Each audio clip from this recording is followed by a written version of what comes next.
ഇന്ന് നമുക്ക് യേശുക്രിസ്തുവിനെ കുറിച്ച് ചില വസ്തുതകൾ ചിന്തിക്കാം.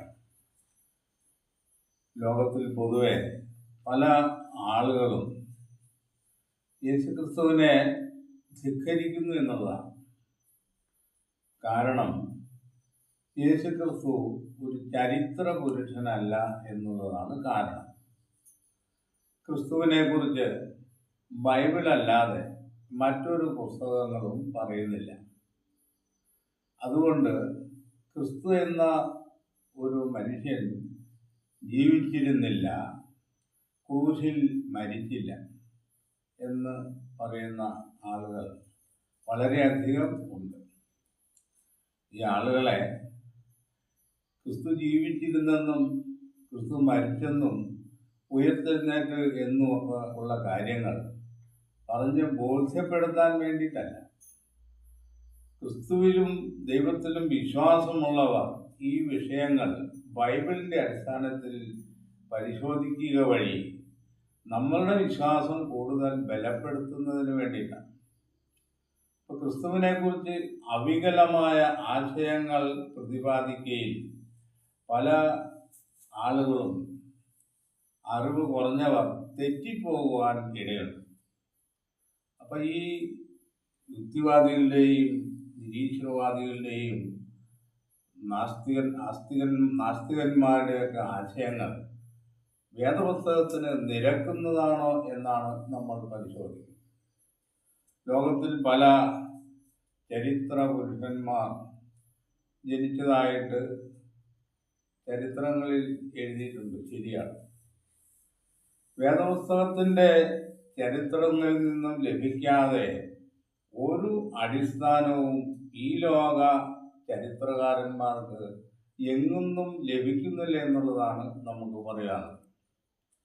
മനുഷ്യ ചരിത്രം, മനുഷ്യൻ്റെ ആരംഭം, അവൻ്റെ വളർച്ച, അതിൻ്റെ സാമൂഹികമായ പരിവർത്തനങ്ങൾ, ഇതെല്ലാം കാലാകാലങ്ങളിൽ വിശുദ്ധ വേദപുസ്തകത്തിൽ പഴയ നിയമം മുതൽ കാര്യങ്ങൾ രേഖപ്പെടുത്തി.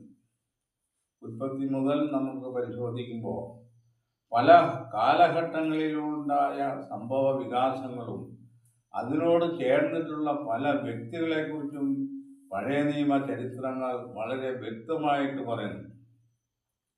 പഴയ നിയമത്തിൽ പറഞ്ഞിരിക്കുന്ന രാജാക്കന്മാർ നമുക്ക് ഏറ്റവും ചുരുങ്ങിയത് ശലോമോൻ എന്ന് പറയുന്ന ഒരു രാജാവിനെ കുറിച്ച്. ശലോമോൻ ജീവിച്ചിരുന്നില്ല എന്ന് ധൈര്യത്തോടെ പറയുവാൻ ഒരുത്തനെയും നമുക്ക് കാണാൻ കഴിയില്ല എന്നുള്ളതാണ്. മറ്റൊരു കാര്യം പറഞ്ഞാൽ, ഈ ഭൂമിയിൽ ഒന്നിനു പിറകെ ഒന്നായി വരുന്ന ലോക സാമ്രാജ്യങ്ങളെ കുറിച്ച് വ്യക്തമായ ഒരു ചരിത്രം ദാനിയേൽ പ്രവചനം പറയുന്നുണ്ട്. ബാബിലോൺ, പേർഷ്യ, യവന, റോമ സാമ്രാജ്യം, ഈ 4 സാമ്രാജ്യങ്ങളെ കുറിച്ച്. ഇത് ചരിത്ര പുസ്തകമായതുകൊണ്ടല്ലേ ചരിത്രം പറയുന്നത്. ഈ റോമ സാമ്രാജ്യത്തിൻ്റെ കാലഘട്ടത്തിലാണ് യേശുക്രിസ്തു ജനിക്കുന്നത് എന്ന് നമുക്ക് മനസ്സിലാക്കാവുന്നതാണ്.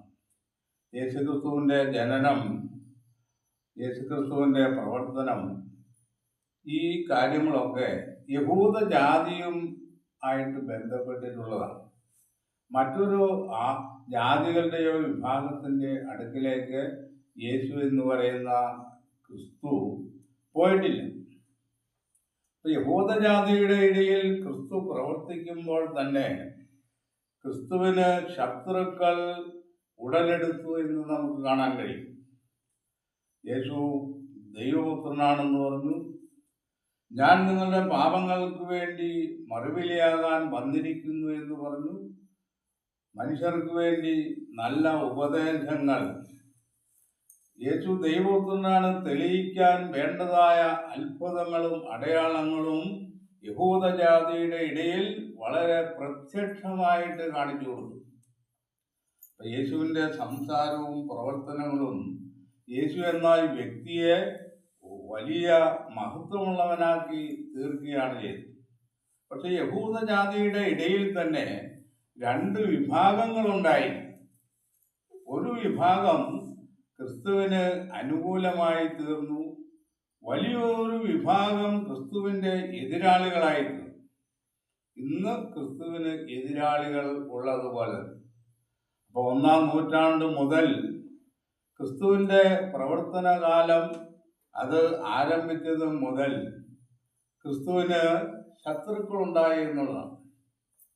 അപ്പൊ യഹൂദജാതിക്ക് വേണമെങ്കിൽ യേശു എന്ന് പറയുന്ന ഒരു വ്യക്തി ഞങ്ങളുടെ ഇടയിൽ വന്നിട്ടില്ല, യേശു എന്ന് പറയുന്ന വ്യക്തി കാൽവരി ക്രൂശിൽ മരിച്ചിട്ടില്ല, ഇവൻ അത്ഭുതങ്ങളും അടയാളങ്ങളും ഒന്നും ചെയ്തിട്ടില്ല, ഇവൻ പറയുന്നത് വെറും പോഷത്തരവും മണ്ടത്തരവുമാണ് എന്നെല്ലാം യഹൂദജാതിയുടെ ഇടയിലുള്ള ശത്രുക്കൾക്ക് യേശുവിനെ കുറിച്ച് എതിരായ ഒരു ലേഖനം എഴുതി തയ്യാറാക്കി വെക്കേണ്ടതായിരുന്നു. അത് ഈ തലമുറയ്ക്ക് വളരെ ഉപകാരമായി തീരുമായിരുന്നു. കാരണം അന്ന് യഹൂദജാതി ശത്രുപക്ഷത്തിൽ നിന്നുകൊണ്ട് യേശുവിനെ കുറിച്ച് പറഞ്ഞിട്ടുള്ള ചരിത്രങ്ങളുണ്ടെങ്കിൽ ഇന്നുള്ള ക്രിസ്തുവിൻ്റെ ശത്രുക്കൾക്ക് അത് വളരെ എളുപ്പമാകുമായിരുന്നു എന്ന് നമുക്ക് കാണാൻ കഴിയും. ഇന്നവര് ക്രിസ്തു ജനിച്ചില്ല എന്ന് സ്ഥാപിക്കാൻ വേണ്ടി വളരെ പാടുപെട്ടുകൊണ്ടിരിക്കുകയാണ്. യേശുക്രിസ്തുവിൻ്റെ ജനനം ഒരു രഹസ്യ സ്വഭാവത്തിലുള്ളതായിരുന്നു എന്ന് വേദപുസ്തകം പറയുന്നു. യേശുക്രിസ്തുവിനെ കുറിച്ചുള്ള പരിജ്ഞാനം, ഇന്നും ഉള്ള പരിജ്ഞാനം അന്ന് യഹൂദജാതിയുടെ ഇടയിൽ ഉണ്ടായിരുന്നുവെങ്കിൽ യഹൂദജാതിയാകട്ടെ മറ്റൊരു ജാതിയാകട്ടെ യേശുവിനെ ക്രൂശിക്കാൻ മുതിരുകയില്ലായിരുന്നു എന്നുള്ളതാണ് വലിയൊരു സത്യം. അപ്പൊ യേശുക്രിസ്തുവിൻ്റെ ഈ ഭൂമിയിലുള്ള വരവിൻ്റെ ഉദ്ദേശം ക്രൂശിൽ മറുവിലയായി തീരണമെന്നുള്ളതാണ്. യേശു മറുവിലയായി തീരണമെങ്കിൽ യേശുവിനെ ആരെങ്കിലും ക്രൂശിക്കണം, അല്ലെങ്കിൽ യേശുവിനെ യാഗമായിട്ട് കൊല്ലണം. എല്ലാവരും ക്രിസ്തുവിനെ അംഗീകരിക്കുകയാണെങ്കിൽ ആരാണ് യേശുവിനെ ക്രൂശിക്കുന്നത്, ആരാണ് യേശുവിനെ കൊല്ലുന്നത്? അപ്പോൾ യേശുവിൻ്റെ യാഗമരണം കൊണ്ട് മനുഷ്യരാശിക്ക് പാപമോചനത്തിനുള്ള ഒരു മാർഗം ഇല്ലാതെ വരും. അതുകൊണ്ടാണ് 1-ാം നൂറ്റാണ്ട് മുതൽ തന്നെയും ക്രിസ്തുവിനെ കുറിച്ചുള്ള വലിയ പ്രചാരം കൊടുക്കാതെ വേദപുസ്തകം ക്രിസ്തുവിൻ്റെ 1-ാം വരവിനെ ഒരു രഹസ്യ രൂപത്തിൽ തന്നെ വെച്ചുകൊണ്ടിരുന്നത്. ഇതിനെ തെളിയിക്കുന്ന ഒരു വാക്യം നമുക്ക് വായിക്കാം. യോഹന്നാന്റെ സുവിശേഷത്തിൽ നിന്ന് വാക്യം വായിക്കാം. 12:24. ആമേൻ ആമേൻ ഞാൻ നിങ്ങളോട് പറയുന്നു, കോതമ്പ് മണി നിലത്ത് വീണ് ചാകുന്നില്ല എങ്കിൽ അത് തനിയെ ഇരിക്കും, ചത്തുവെങ്കിലോ വളരെ വിളവുണ്ടാകും.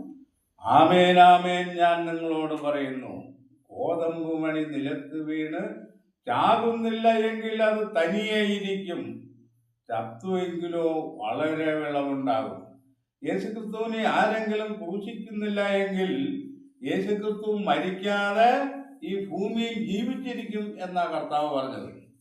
അപ്പോ മറുവില എന്നുള്ള ആ വലിയ വീണ്ടെടുപ്പ് അസാധ്യമായി തീരും. മനുഷ്യൻ പാപത്തിൽ മരിച്ചുകൊണ്ടിരിക്കും. അതുകൊണ്ടാണ് യേശുക്രിസ്തുവിൻ്റെ 1-ാം വരവ് ഒരു ചെറിയ രഹസ്യ സ്വഭാവത്തിൽ തന്നെ വെച്ചുകൊണ്ടിരുന്നു. 12 അപ്പോസ്തലന്മാർക്ക് പോലും യേശുവിൻ്റെ പുനരുത്ഥാന ശേഷമാണ് ക്രിസ്തുവിനെ കുറിച്ചുള്ള പൂർണ്ണമായ ഒരു അറിവ് ലഭിക്കുവാൻ ഇടയായത്. അപ്പൊ ദൈവത്തിൻ്റെ ഉദ്ദേശത്തിൻ്റെ ഒരു ഭാഗമായിരുന്നു അത്.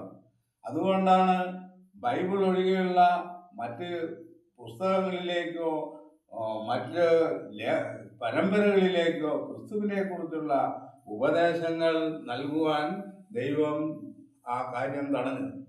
ആ കാലത്ത് യഹൂദ ചരിത്രകാരനായിരുന്ന ജോസീഫസ് പോലും യേശു ക്രിസ്തുവിനെ കുറിച്ച് വ്യക്തമായ ഒരു കാര്യവും എഴുതിയിട്ടില്ല എന്നാണ്.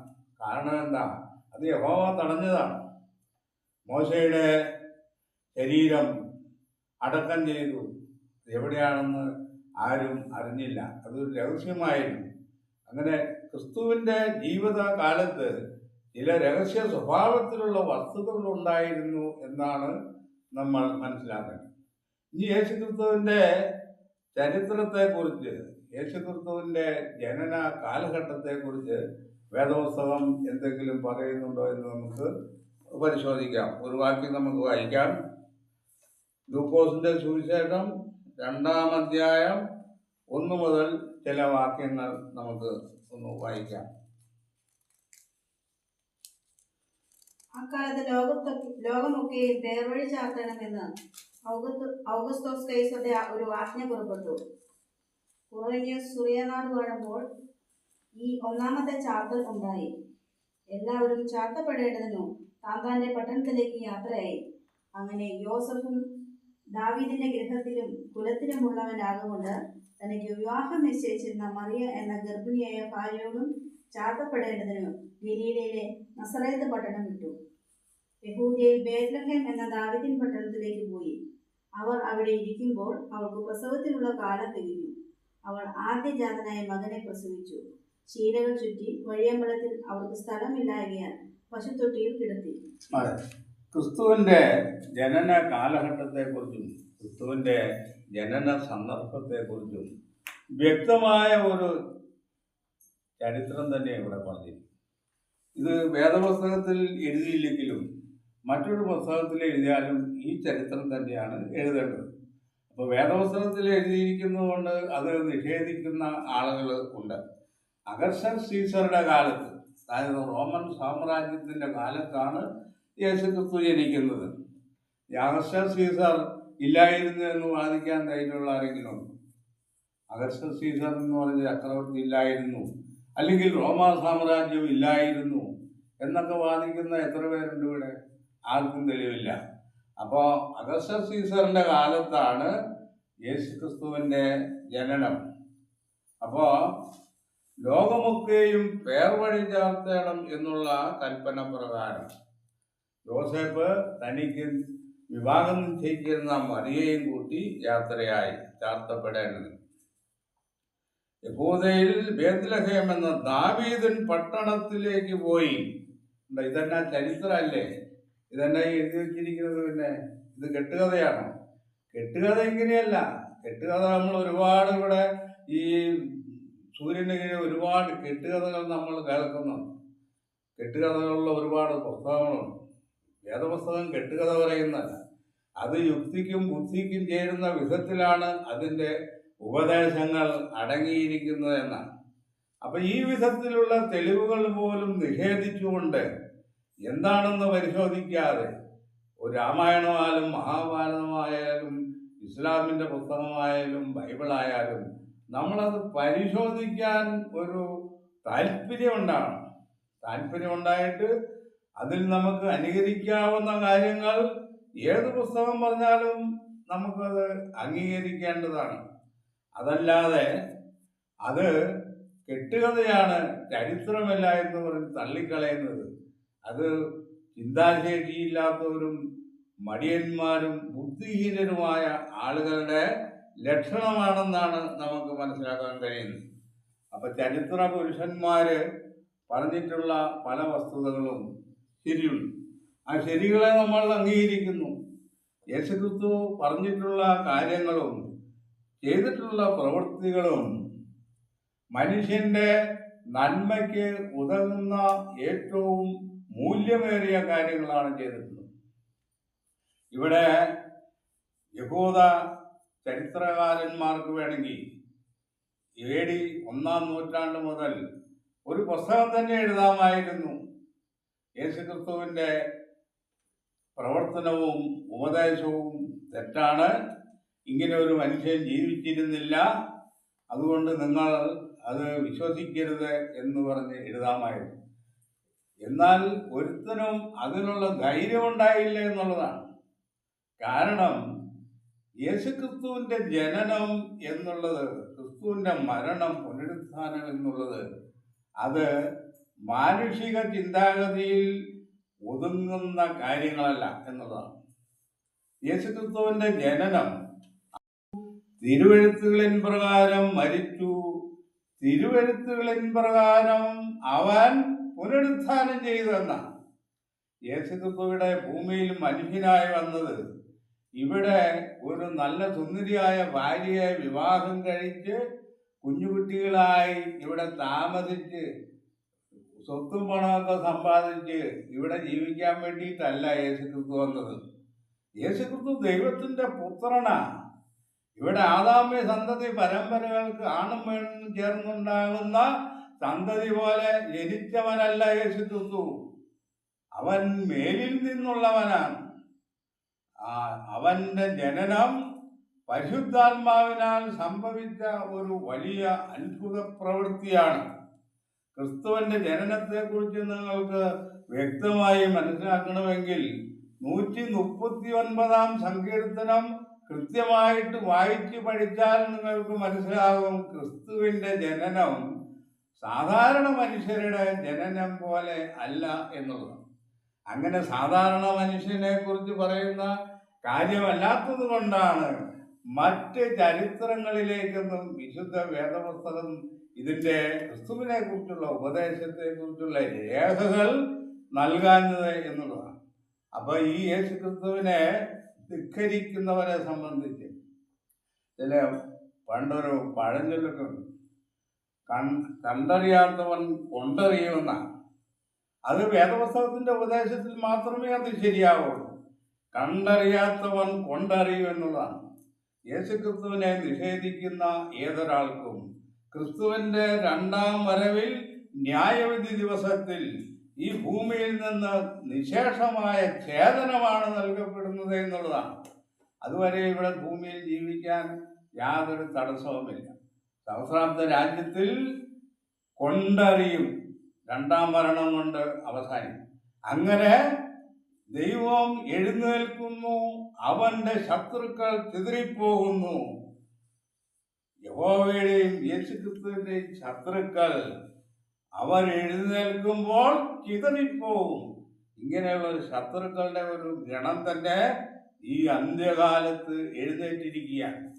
അതുകൊണ്ട് യേശുക്രിസ്തുവിനെയും പിതാവായ ദൈവത്തെയും വിശ്വസിച്ച് ജീവിക്കുന്നവർ ഈ മാതിരിയുള്ള മണ്ടത്തരങ്ങൾ കേട്ട് അവിശ്വസ്തരായി തീരേണ്ട ആവശ്യമില്ല.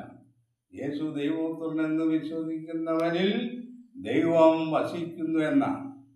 അപ്പോൾ ദൈവം വസിക്കുന്ന ഹൃദയങ്ങളെ ദൈവം സംരക്ഷിക്കും.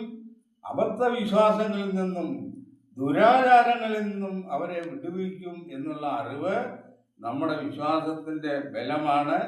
ഇത്രയും പറഞ്ഞുകൊണ്ട് ഈ വിഷയം അവസാനിപ്പിക്കും.